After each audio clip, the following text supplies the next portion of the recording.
Bonjour à tous, suite de l'émission consacrée au procédé SECAM qui a permis l'apparition de la couleur sur nos écrans. À l'heure où la couleur apparaît en France, seulement 1500 postes de télévision sont des postes couleur. Le procédé doit donc pouvoir permettre l'affichage en couleur des programmes, mais également en noir et blanc.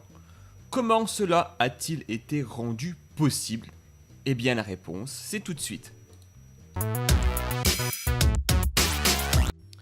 Afin de pouvoir émettre pour les postes en couleur et noir et blanc, Henri de France a dû utiliser le concept de luminance, puisqu'aucun des signaux, vert, rouge ou bleu, ne permet de retransmettre fidèlement l'image initiale à un écran noir et blanc.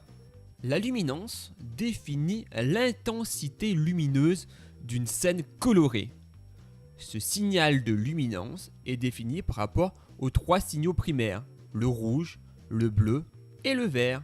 On pourrait ainsi résumer de manière simpliste et erronée que la luminance est l'addition des signaux rouge, bleu et vert.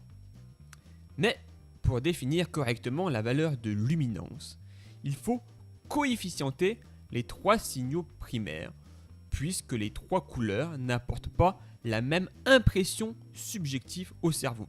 Concrètement, une couleur a plus d'impact qu'une autre. Les calculs ont permis d'obtenir une équation de luminance telle qu'indiquée sur votre écran.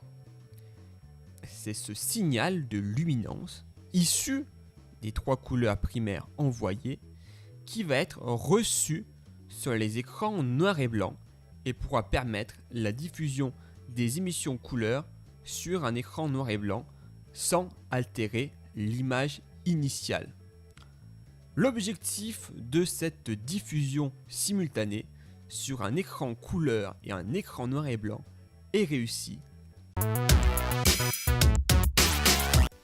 Le procédé SECAM sera ainsi commercialisé dès 1967 et utilisé principalement en France, en Europe de l'Est et en Afrique.